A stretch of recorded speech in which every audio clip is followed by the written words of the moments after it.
so we're riding down, and I remember the car that whizzed past me, and I was like, that that was unbelievably close.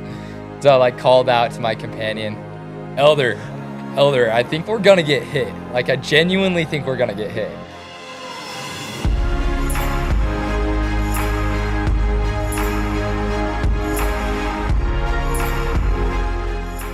Welcome back. Today we have another exciting video. We have my good friend Parker Norton, or Elder Norton. I know him better as Elder Norton. We actually served in the same mission together in Richmond, Virginia. And so I have a firsthand view to many of the awesome stories and experiences that I'm hoping he'll share with us today.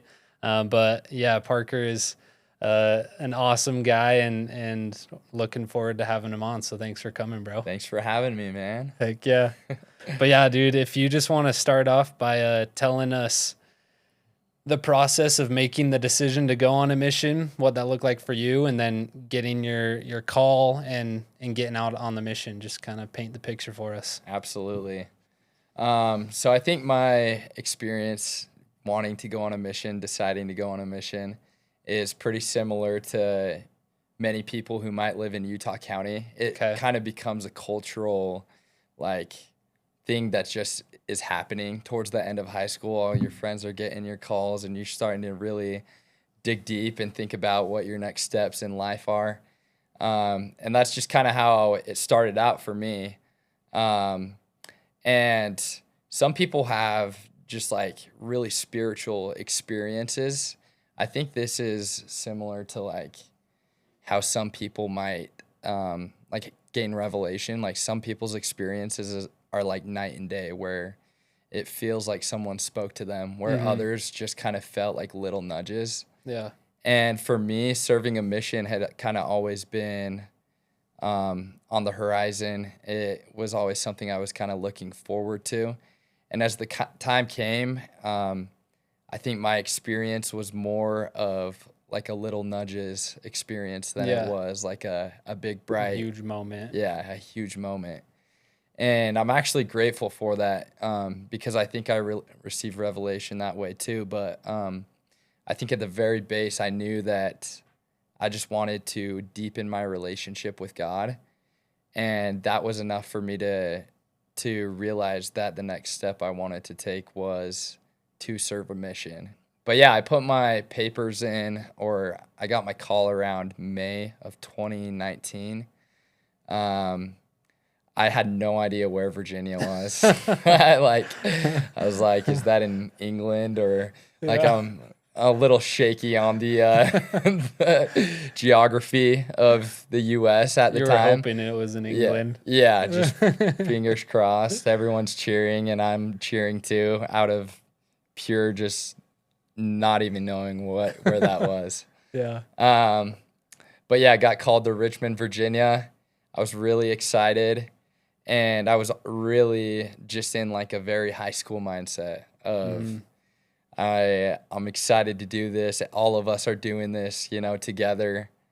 And you learn pretty quickly into the mission that it is you all doing it together, but it's a very, very personal sacrifice and very personal feat for yourself. Yeah. So that's so true. We just a relative of ours, my sister-in-law, just left on her mission, and we were talking as she's having her farewell and going through all the mission prep and stuff, and it's such a emotional time because you're so excited, you're so nervous.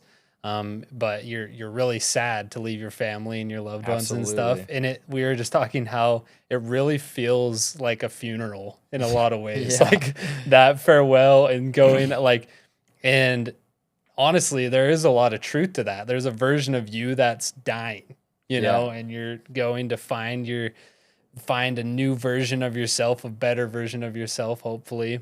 But yeah, you go from being this hot shot in high school, the farewell, all the cute girls are there, you're having so much fun, and then all of a sudden you're out you're in Virginia Beach. Right. You started your mission in the same spot as me, and nobody cares about you.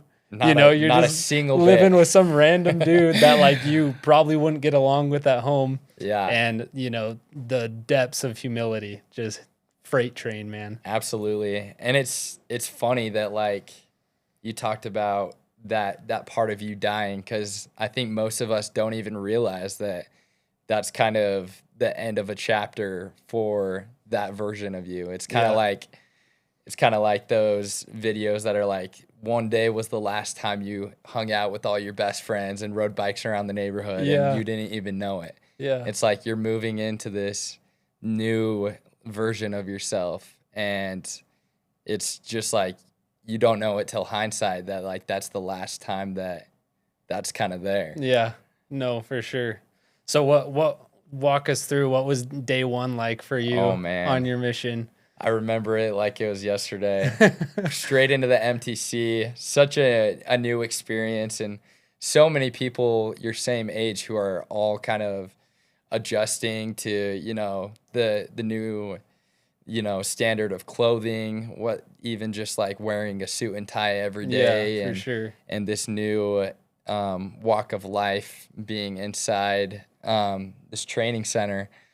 But I just remember it's weird because you're in Provo, and like for me, I'm from Utah County, so that's like not even far away, but it feels like a world of difference. But in the same light, like you walk through, that tunnel and you get your badge and stuff, and there's just like an overwhelming sense of like was mentioned earlier, like we're all in this like work together. Mm-hmm.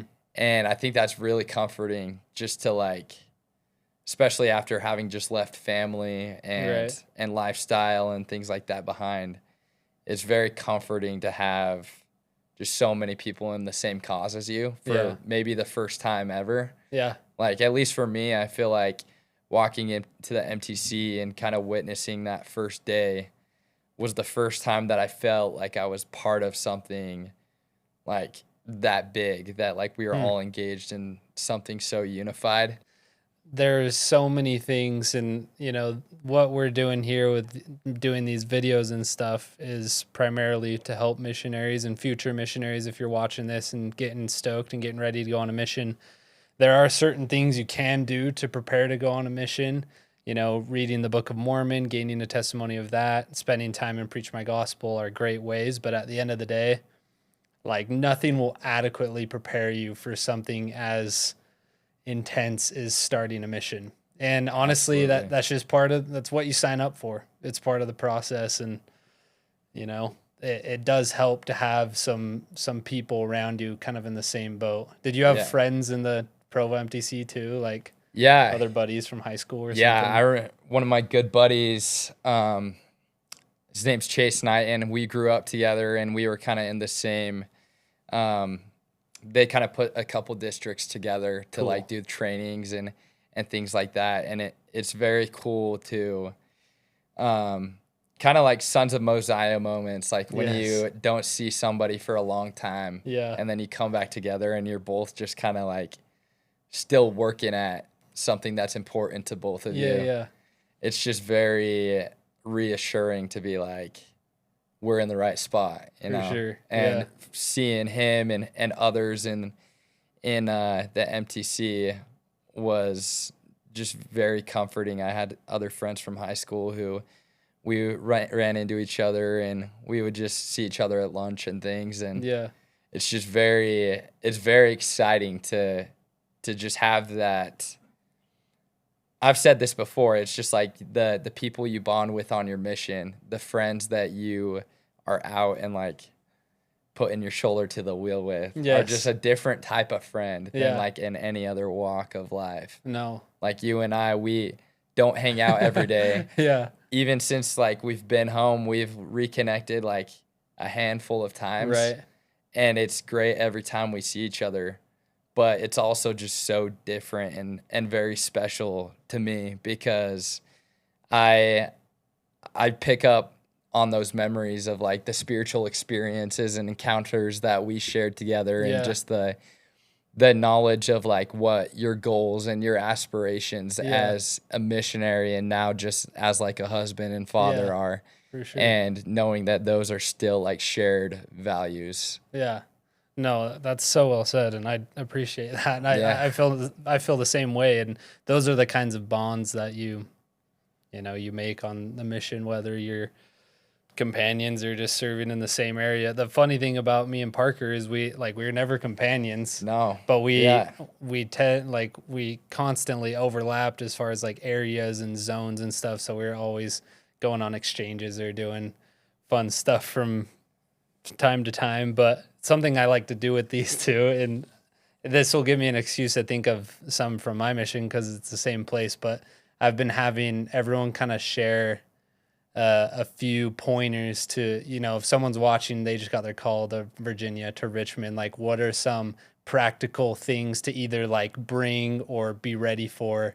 Like, what would you tell them that you would have wished to know before going to Virginia? Well, just to state again, I feel like I was very on the underprepared side. I remember the first night, like in that actual mission, I didn't even bring like bed sheets. And so I was just like, I had my towel and I just like, I don't know if I thought like that was just like included, like it was all inclusive. It comes with pillows and bed sheets. I don't know what I was thinking, but if you're wondering, it's not all inclusive that way. Yeah. So bring some bed sheets. No, really, bring some bed sheets. In Virginia specifically, I remember very much underestimating the rain and then the winter like seasons as well. So cold. Got so cold. Holy and cow. Just like nothing, like a puffer jacket never hurt anybody. Yeah. Just throw it in the suitcase. That's Like so true. Can compress it, but yeah, once I finally made that first puffer jacket purchase, I was feeling really good. Yeah. Or in that raincoat. Still got that Columbia raincoat, but goes crazy. Yeah, definitely in the East Coast, just a lot of rain. Yeah. So really like sharp coldness in the winter. That's not as used to, at least for me. I'm used to the dry cold. Yeah. But yeah. I like that. Those are some things just right how off about the how top about of like the head. the people? I mean, you taught all sorts of people on your mission. Yeah. But like if your average Virginian, oh man, what's the take? Because usually they're religious or of course, devout of some religion. How did you learn to kind of approach that? I love the people of Virginia, and I feel like Virginia is a spot that they don't really know if they're part of the South or not, but I think half of them think and believe that they are like the South. Yeah. And the other half believe that they're like not. Yeah. And like the more north you get, the less obviously of that attitude you get. The less southern you get. The less southern they get. But no, the majority of my mission was towards the south part of Virginia, and you can just expect, a lot of darlings and a lot of honeys and just like, I'm trying to think of I just imagine like an old woman. Yeah.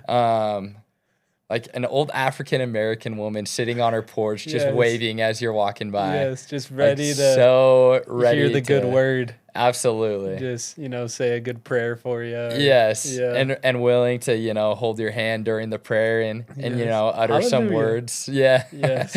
And you join in, and just it's a very beautiful experience, combining kind of that largely Baptist community or just that Protestant beliefs with just like other Christian beliefs. I think that I just love seeing the differences there. And there were a few Sundays that me and my trainer would go and visit other or not wards, but other, church buildings and just kind of engage in the community in that way and let them know that like we are also just believers in Christ. Yeah.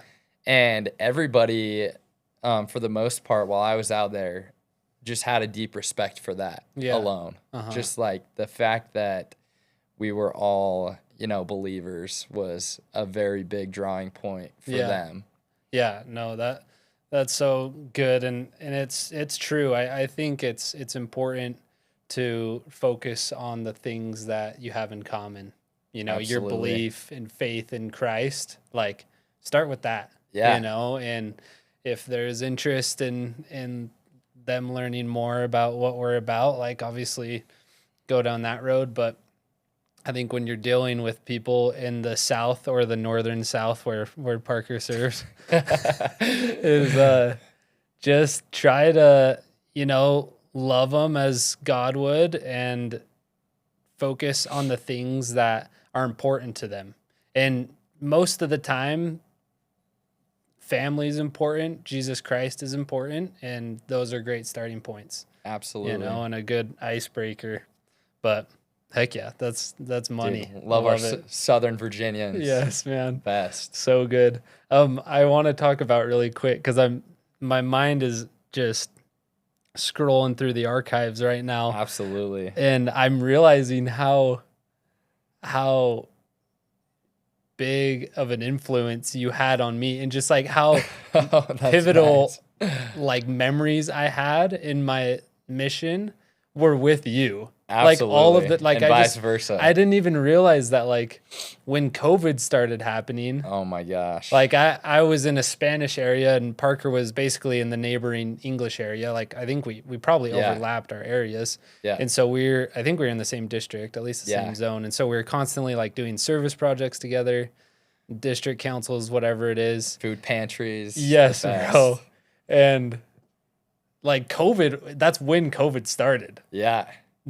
I mean, you kind of take the mic here. What please. was that like for you? And I'll add my 2 cents. But oh man, I mean, if we're thinking of the same day, it was the day that Donovan Mitchell got COVID. Yes, and so one of us Utah Jazz down. Somebody had seen it on Facebook, and we were just like, the Jazz are out. Like nobody's playing anymore. We're like, what are we gonna do? And this was pre like world shutdown. So it was just like in our world, like the Jazz are going down. Like this is like personal. Yeah. And I just remember like thinking that and thinking, I wonder like how big this can get. Yeah. And I don't know like what your take was on that, but it was just like, it was almost a rumor at the time. This like COVID-19. Yeah. And this idea that like, people were full blown, like religiously, like taking precautions for this virus. Yeah. We were just kind of like, that's funny. Yeah. At the time. Well, we were so isolated. It's so funny to hear people talk about it. Yeah. Like people who are at home and they're just like, man, I just can't believe this happened, or I can't, and I feel so naive about it. Cause like the whole time, like we were just so unaware of what was going on. Yeah. And just we were so laser focused on smoke, just trying to like make friends and share the gospel. And obviously it changed the whole approach to missionary work forever, and for good reason, I think. But it was just like such a different experience being out there than being at home. So different. Yeah. So different. Yeah, and when it wasn't long after that they had like given us the call and like sent out a new schedule of like, don't leave your apartments. Here's the First Presidency's orders of like, stay inside. You get 2 hours of outside time. Like, just very big changes versus like at least for me and my companion, we were just like hitting the pavement every hour of the day, knocking doors, and just like very traditional missionary work where you're always on the move. Yeah. And it didn't really matter even where. It's just like pick an area and just go grind away for like the hours of the day. Yeah. And so, and then that's stripped of you. Yeah. And then everyone's like, shoot. Well, and I remember too, like our mission president was like, okay, this will be 14 days. I remember him saying 2 weeks. He's like, hey, we just got to quarantine for 14 days and then we'll be back out. Back on our feet. And then like, I think, 3 or 4 days into that 14 days, he's like, yeah, guys, this might be a minute, and things are, and obviously, rough realization. And there we are 9 months later, strolling out of our apartments wearing masks. And it's just such a crazy thing to have experienced. And at one point, double masks. They wanted us to double up. So wild. My gosh. But I guess this is a good time, kind of while we're on the lighthearted side of things. We gotta hear the story. So This Parker Norton, has lived the most The textbook standard, missionary just experience. straight out of the book. Let's hear it, bro. Well, so this is funny because it was actually, I think, that same day that we found out. Was it It was the same day we did the food pantry, found out about COVID, and later that night, me and my companion, we were in a biking area in Yorktown, Virginia, and there's this road that it's just a two-way, like in the middle of the woods, barely any bike lane. Like I'm talking like we're like riding like our tires slipping off the curb as we're riding. We get down, we having a member dinner, and coming back, it's just a really foggy night. It had been raining earlier that day, so we got the fog, we got the light running out, and we just start biking down this road again. And we're biking. We're pretty close. So hard not to laugh. It's crazy. So we're biking down this road, and these cars are just like, we had our reflective gear on, of course. Of and course. So we've taken our precautions. Yes. We probably could have, prayed before we started our ride or something. Come on, Elder. I know. It was tough times. We had a full belly, and anyways, so we're riding down, and I remember the car that whizzed past me, and I was like, that was unbelievably close.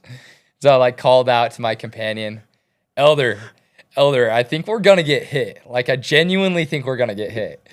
And I remember he was kind of joking around, like trying to like yell and like scare me and things like that. And I'm just like, no, I think we're gonna get hit.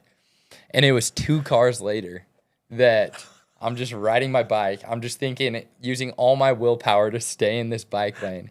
How fast are you going? And how fast do you know the speed I don't know how limit? fast we were going, but the speed limit on that road was 55 miles an hour.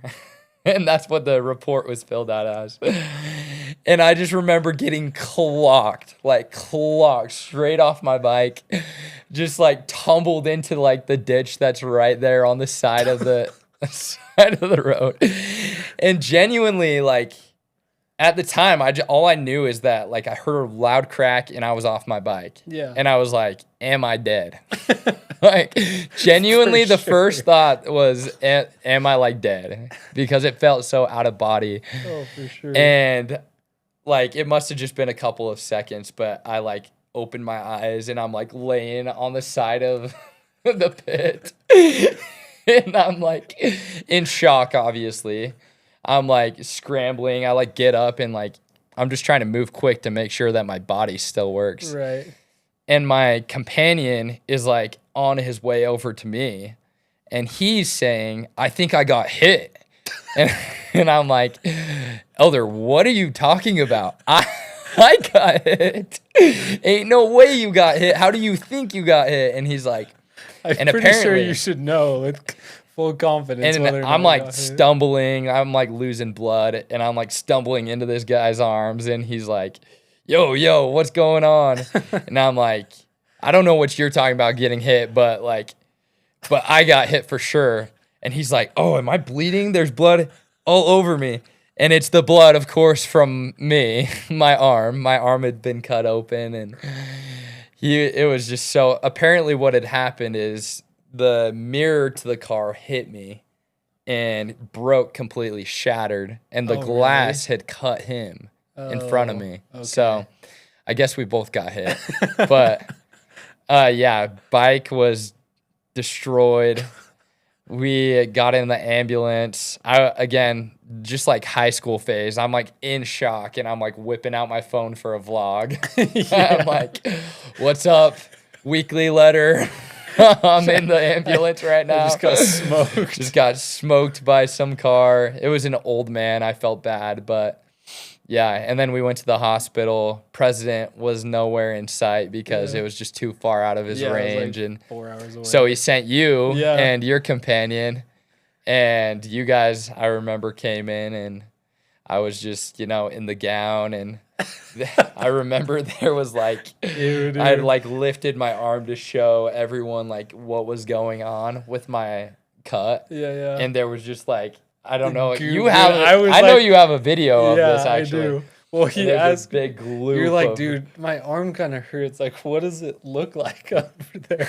And it's like just his insides. Just fall, like it was, I don't know, don't want to get just too like graphic the on genuine definition of guts, just you, like, but yeah, it was something else. I feel the need to apologize for laughing that whole time, oh, but I mean, I heard this story. I feel like I can laugh at it oh, 'cause absolutely.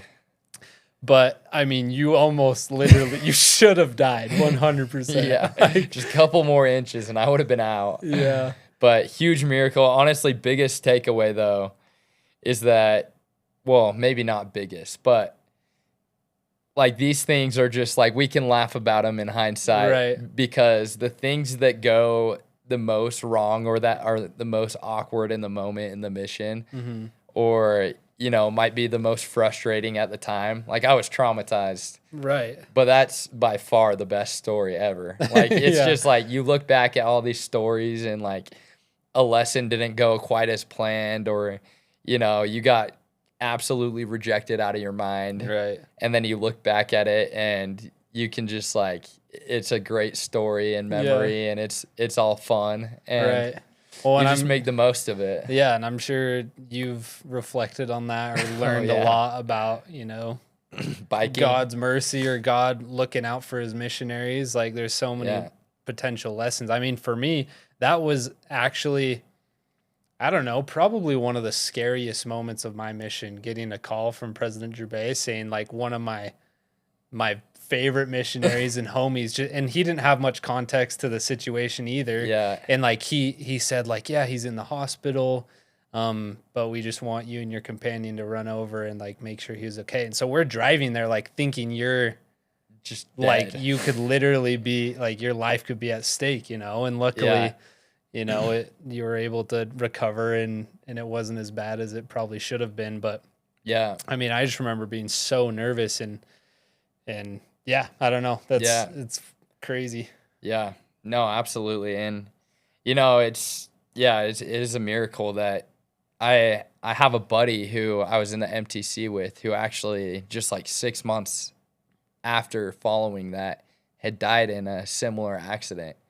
And so it's really just like you really reflect on like experiences like that, and then look at a situation where it wasn't so lucky, or it was God's plan obviously for him to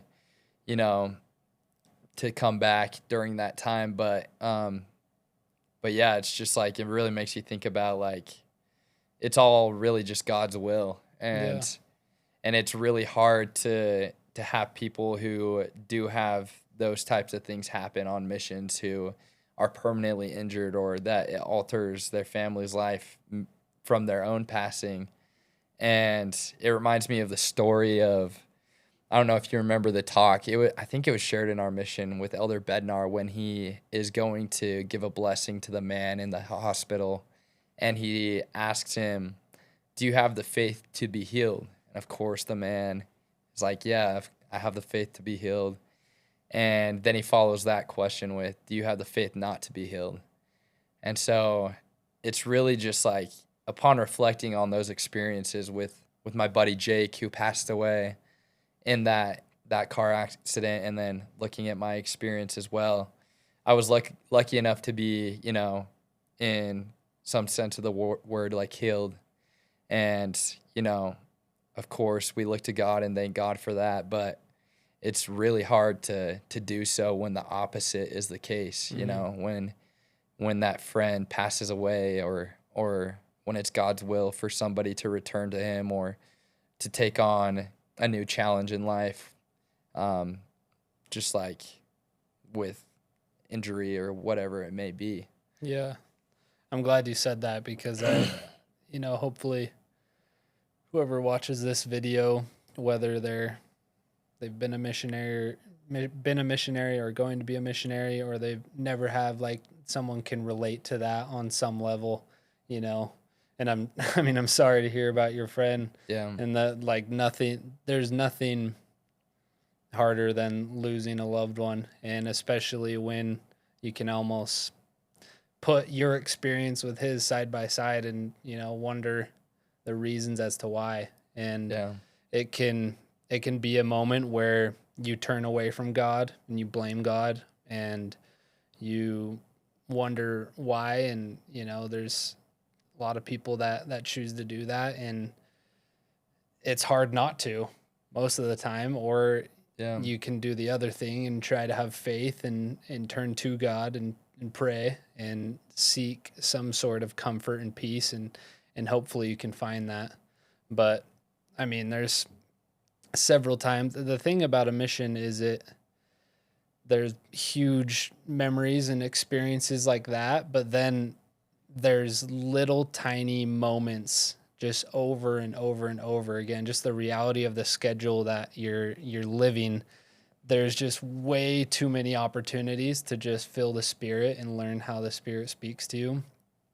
And, those big moments where life gets intense, those are, where you may learn an important lesson that you need to learn to live the rest of your life. But like you said earlier, with receiving your call, those little nudges, I think is what you said. Yeah. And there's a lot to look forward to if you do serve a mission that way. Absolutely. Yeah. Life-changing. I don't want to take too much more time, but maybe if you have any other stories from your mission, or any sections from Preach My Gospel that have stood out to you or important to you that you wouldn't mind sharing. Yeah. I think the first thing, I'll go into a story about somebody we taught, but I think something to really consider, especially for anybody who may be getting ready to go on a mission, or if you're already on a mission watching this, is sometimes you get out there and, like, kind of the theme of this whole thing has been, you feel inadequate or underprepared. Yeah. And there's a saying of, like, the best time to plant a tree was 20 years ago, and the second best time is today. And I feel like that was really the case for me on my mission. Like I previously mentioned, like, there was a lot of transition time of going from that high school mindset to just this locked in missionary.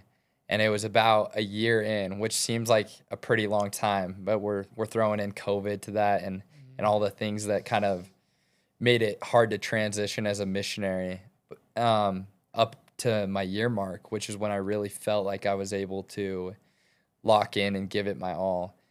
And I think it's very important for missionaries to have reasons to go on a mission. The reason you go is obviously very important.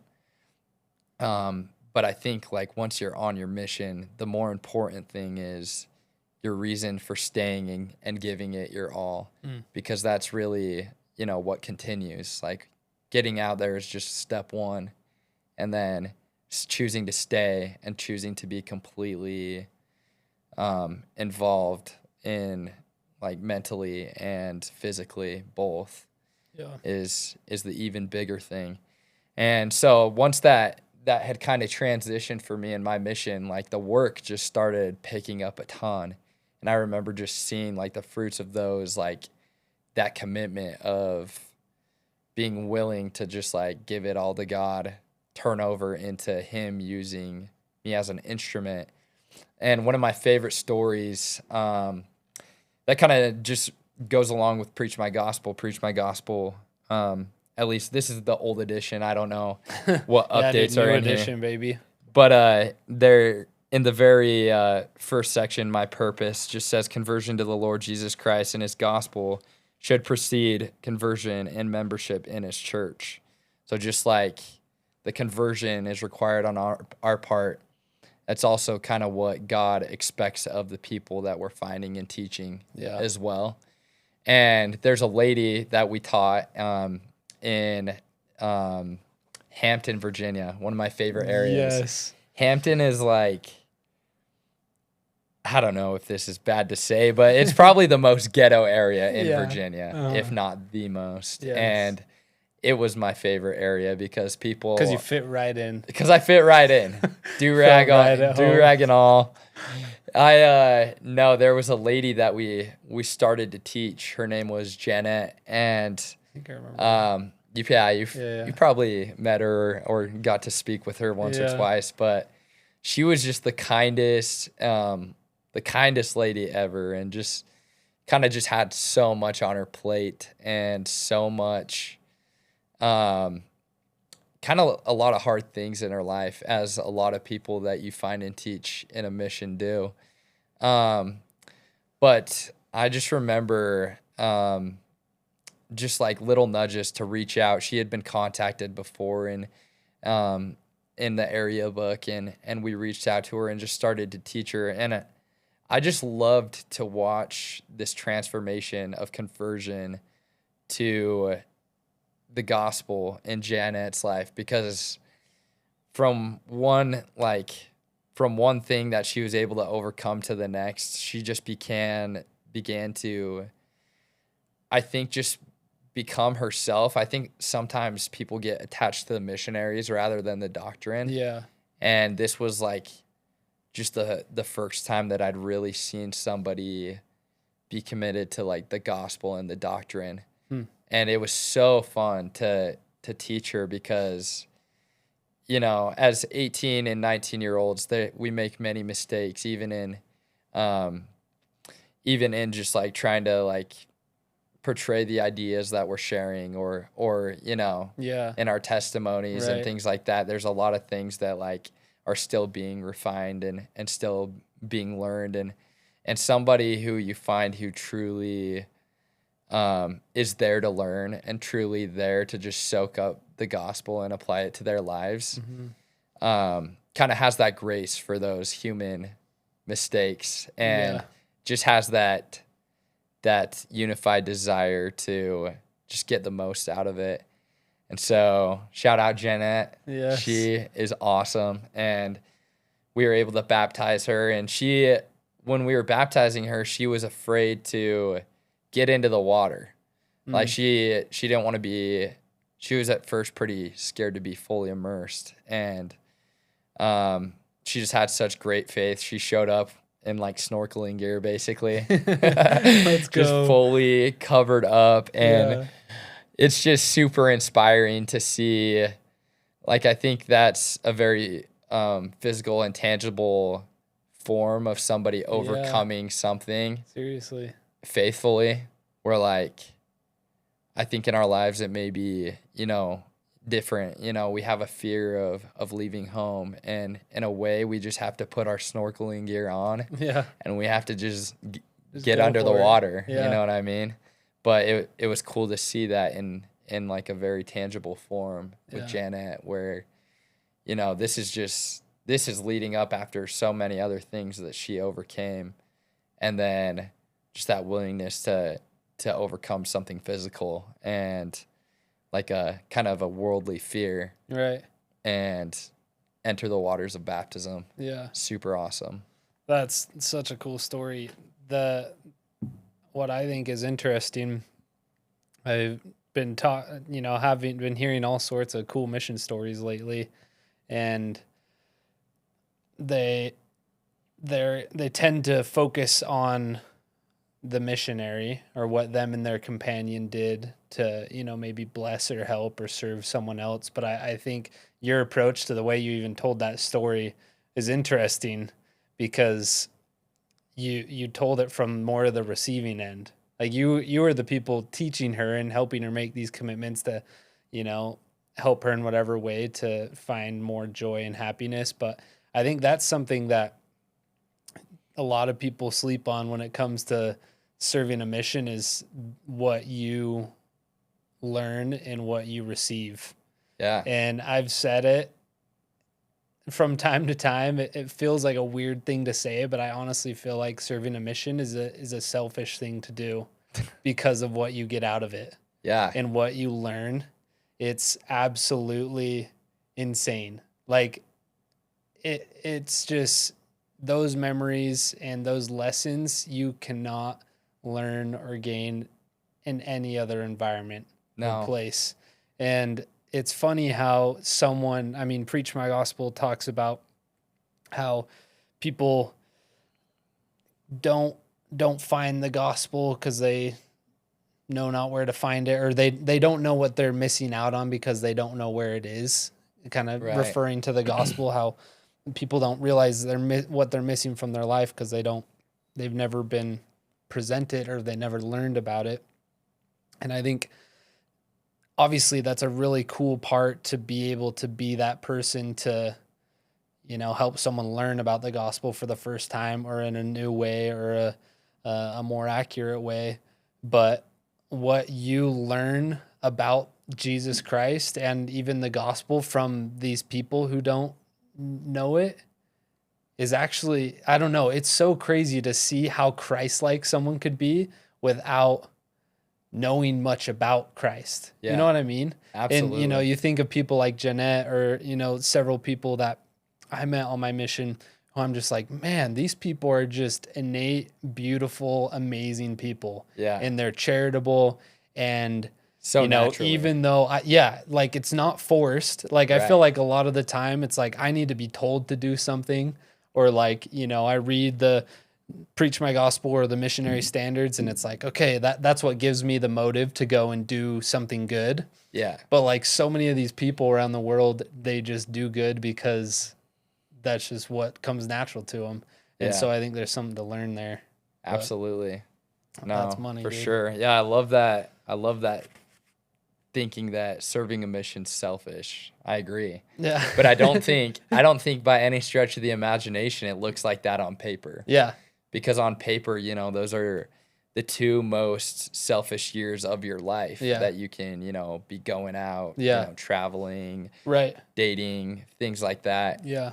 And it looks like such a sacrifice on paper. Mm-hmm. And then I think, hindsight's always 20/20. And for you and I, we see all the ways in which it is selfish, in the sense that I don't think anything is done more for my progression in the gospel than to serve a mission. Yeah. And nothing's rooted me deeper than that. And the relationships that have come from that who have also sustained me, even just like this, where, I can call you up and we can chat about these things. And, if you were to see me off doing things that, you knew weren't within my line of conduct or as a missionary, the things that, that I believe and value, I would know that, you'd be the person, and so many others as well, who could reach out to me and remind me of,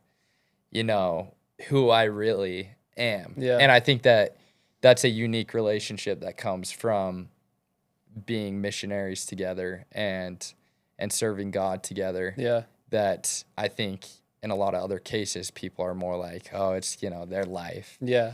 But, as missionaries, and we've done this before, kept each other accountable. Yeah. And I think that's what it's all about. I think we did that right after our mission. Yeah. Right? Accountability I was worse at those. I was living in Hawaii and just goofing around, but we were calling every couple weeks, right? Yeah. We had a couple in on each other. Post mission. It was every couple weeks for a little bit. Dang, maybe we should bring that back. Set a few subtle goals. I look back at year. the my plan things that I have. I'm like, man, it's like I need to talk to someone for my mission every week. I need to be going to the temple twice a week. I'm reading a chapter in the Book of Mormon every day, and I'm just like, oh, I'm struggling. Like I'm not doing, not even near life close hits that. And you realize, but that accountability side of a mission is actually really cool because it helps you. I mean, just being with a companion all the time just really drills it into you. Really helps you get good habits. There's a couple different thoughts that I had. They're kind of fleeing my mind. I want to read really fast. You're reading in the first chapter of Preach My Gospel, but it reminded me there's a few things, I don't know, to kind of put the cherry on top of this whole video. in the very first pages of Preach My Gospel, it has the first presidency message. And this is from the first presidency. And I don't know, I tried to read this, I don't know, at least once a week on my mission, just to kind of recenter and help me realize like what it is that I'm doing and what I'm trying to focus on. But it says, "Dear fellow missionary, we congratulate you on the great opportunity you have to be a missionary for the Church of Jesus Christ of Latter-day Saints. There is no more compelling or important work than the gathering of Israel. Preach My Gospel is intended to help you be a better prepared, more spiritually mature missionary. It is also intended to help you be a more effective teacher. We urge you to use it in your daily use it daily in your personal and companion study. We also encourage you to use it in your district council meetings and zone conferences.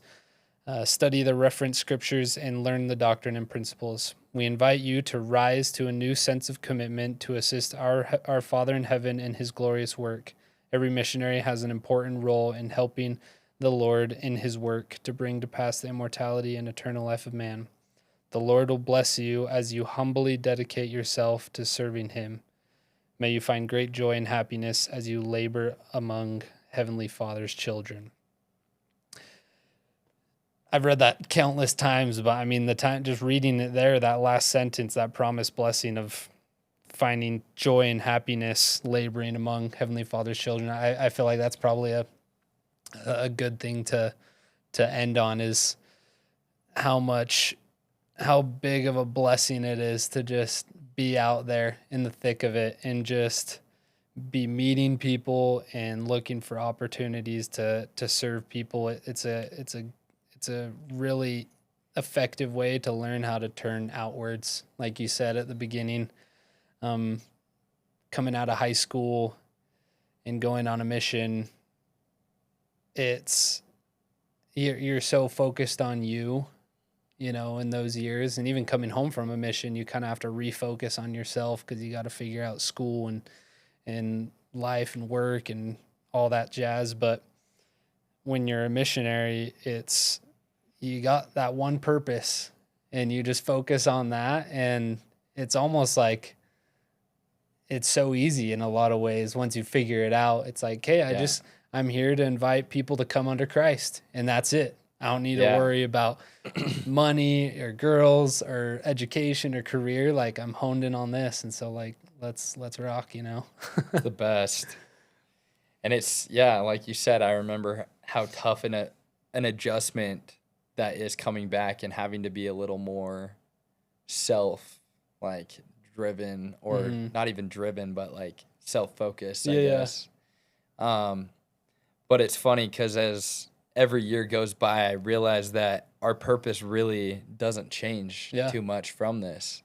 And it never has. It's just kind of a mission's just a time where kind of the first time that we're told that that's our purpose, even though it's kind of always has been and always will be. Yeah.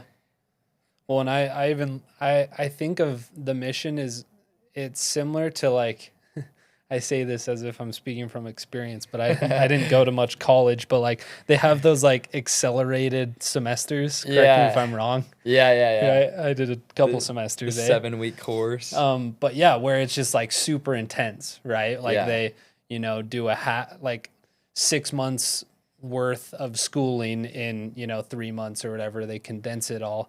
And I feel like that's similar to how a mission is, where it's just accelerated learning and accelerated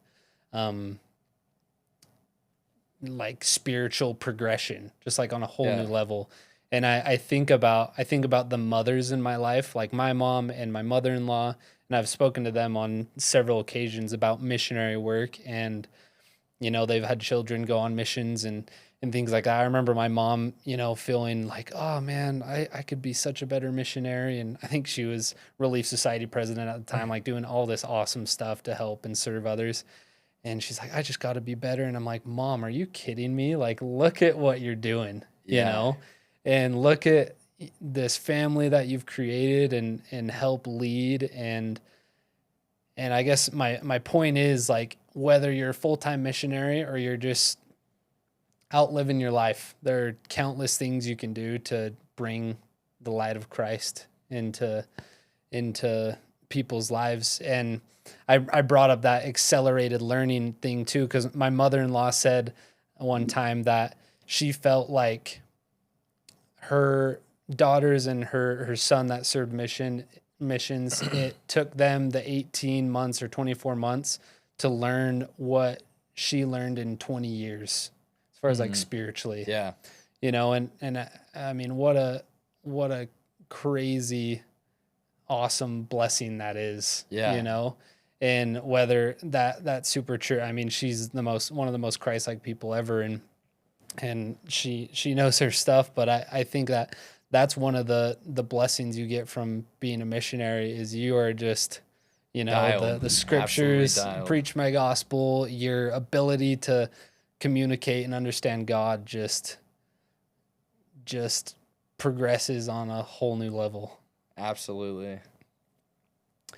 Anyway, that's my soapbox to end on. I love it, bro. Is there anything else that comes to mind? I mean, you've shared a lot of good stuff, but I think just like to wrap that thought up, it's just like, just always trust the process. Like everyone's at a different point in the process. Mm-hmm. And it's really tough when like you're in that comparison mode of, you know, oh man, like I wish I could have, like I've even had this recently where like I have cousins going on missions and I look at them and I'm like, wow, I wish I was that prepared when I went on my mission and that like ready to be all in. Mm-hmm. And when I really think about it though, like God needed me to have that internal, you know, changing while I was out. Yeah. And that that transformation on my own timeline rather than, you know, just go out and be 100% for the whole time. Yeah. And I think that's the goal, is to be 100% for as much of it as you can. But, you know, naturally, sometimes that's just not the case. Yeah. Like you have to adapt and you have to turn into the instrument that God needs you to be. Yeah. And that takes a process. And that, like your mom was saying, can take 20 years or that can take 18 months. And right. that doesn't mean it's any less of an accomplishment. Right. It's just a different process. Yeah. And so wherever, you know, you fall into that process, just, you know, do what you can to keep processing. Yeah. You know what I mean? No, dude, that's so well said. Well, thanks for chatting, man. You said a lot of really great stuff that I think that hopefully people will find interesting. And likewise. You know, maybe we'll send this to your mom. She'll give it a watch. Yeah, she'll put it on the fridge. There we go. Yeah. But like I say in most of these videos, maybe I'll start linking it down below, but go check out chapter 1 is what Parker referenced in My Purpose and Preach My Gospel, and then the First Presidency Message, just a couple pages in. Go check that out, read up on it, and if you have thoughts, leave some comments below. But Parker, you're the man. Great seeing you. Good work, Elder. Being here. Heck yeah. Thanks, man. We'll catch you on the next one.